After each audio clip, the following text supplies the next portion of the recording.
First চেমৰ ধুনীয়া ছোৱালীজনী।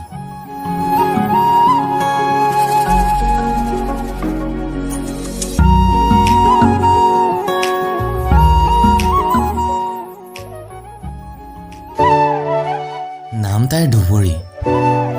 মোৰ আজিও মনত আছে। দুটি উঠত মিঠা হাঁহি এটি লৈ সেউজীয়া দুপাত্তাখন উৰুৱাই আহি মোক ঘপককৈ সুধি দিছিল, দাদা, অসমীয়া বিভাগটো কোনফালে আছে বাৰু?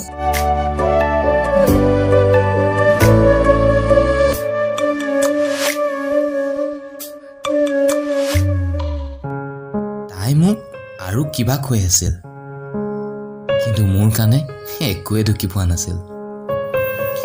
উত্তৰত মই মাথো ইংগিতত দেখুৱাই দিছিলোঁ। কি আচৰিত, ইমান তীক্ষ্ণ হ'ব পাৰেনে কাৰোবাৰ দুচকু?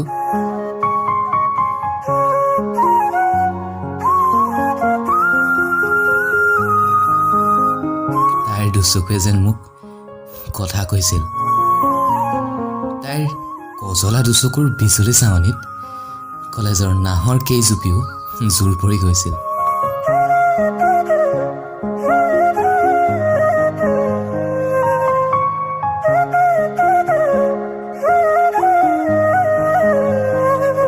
হাতৰ আঙুলিৰে সামৰিব নোৱাৰা মেঘালী চুলিকোছাত যেন হালধীয়া সোণাৰুৱে চুমা আঁকিছিল। তাইৰ দুই গালৰ ডিম্পল দুটি উফ, মোৰ টোপনি সৰি নিছিল। মোক লুকাই চুৰকৈ চাই থাকোঁতে মোৰ চকুত ধৰা পৰি লাজত ঘামি জামি যোৱা তাইৰ অৱস্থাটো দেখি মোৰ খুব হাঁহি উঠিছিল।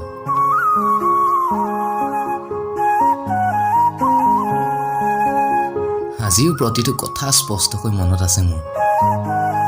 তাইৰ মৌ মিঠা প্ৰতিটো শব্দই মোৰ কলিজাটো বিন্ধা কৰি পেলাইছিল।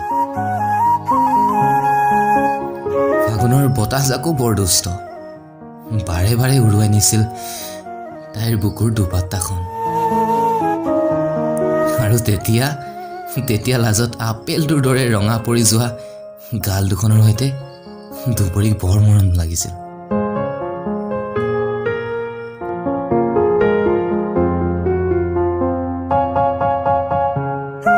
বুকুত হাজাৰটা ঢৌ তোলা তাইৰ লাজকীয়া হাঁহিত এতিয়াও এই প্ৰেমিকৰ হৃদয় মতা।